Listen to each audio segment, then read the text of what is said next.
मिताली सपनों की रहस्यमय यात्रा। एक छोटे से गांव में मिताली नाम की 20 साल की लड़की रहती थी। उसकी आंखों में शहर की रोशनी की चमक थी और मन में एक बड़ा सपना, एक दिन बड़ी इंजीनियर बनना है और अपने माता पिता का नाम रोशन करना है।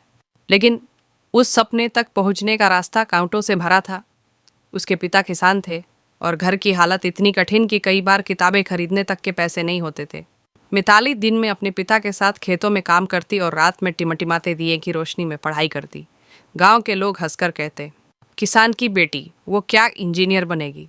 पर मिताली की आंखों में कुछ अलग चमक थी, जैसे उसकी आत्मा में कोई रहस्य जल रहा हो जिसे वो खुद भी नहीं समझ पाती थी। 12वीं में उसने पूरे जिले में पहला स्थान प्राप्त किया। शहर के एक बड़े कॉलेज में उसका दाखिला हुआ। लेकिन असली परीक्षा तो अब शुरू हुई थी। शहर की दुनिया अलग थी। चमचमाती रोशनियों के बीच उसे अपनी पहचान ढूंढनी थी। सादे कपड़े, रहने के लिए एक छोटा कमरा, पढ़ाई का खर्च निकालने के लिए वह बच्चों को ट्यूशन पढ़ाने लगी। अब उसकी जिंदगी सिर्फ 3 घंटे की नींद पर चलती थी। सुबह कॉलेज, दोपहर में ट्यूशन और रात को अकेली छत पर बैठकर तारों की ओर देखती और सोचती, क्या मैं सच में सफल हो पाऊंगी। ऐसी ही एक रात उसे लगा जैसे किसी ने उसके कान में धीरे से कहा, मिताली, रुको मत, तुम्हारा सपना तुम्हारा इंतजार कर रहा है। वो डर गई, लेकिन उस आवाज़ में एक जानी पहचानी गर्माहट थी, जैसे माँ के स्वर की। उसके बाद मिताली की जिंदगी बदल गई, जैसे कोई भीतर से उसे लगातार आगे बढ़ा रहा हो। 4 साल की अथक मेहनत के बाद उसने इंजीनियरिंग में गोल्ड मेडल हासिल किया। लेकिन असली परीक्षा अभी बाकी थी। जब वो नौकरी के लिए इंटरव्यू देने गई तो कई जगह उसके सादे रूप पर सवाल उठे। आपके पास अनुभव नहीं है, आप गांव से आई है। एक के बाद एक नकार।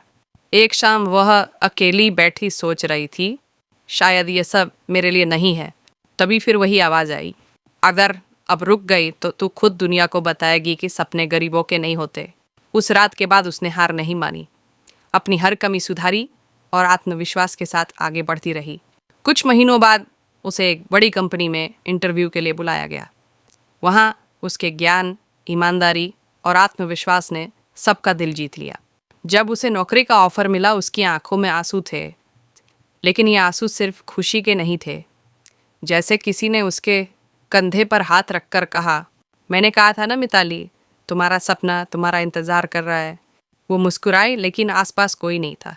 कुछ सालों बाद मिताली ने अपने गांव में एक स्कूल खोला, उन बच्चों के लिए जो परिस्थितियों के आगे अपने सपने खो देते हैं। हर साल वो वहाँ जाकर बच्चों से कहती, कभी कभी तुम्हारा सपना ही तुम्हें पुकारता है, बस उसे सुनने का साहस रखो। कहानी का रहस्य, कभी कभी कुछ आवाज़ें केवल कल्पना नहीं होती, वो हमारी आत्मा का प्रतिबिंब होती हैं जो हमें हमारी नियति तक पहुँचाती है।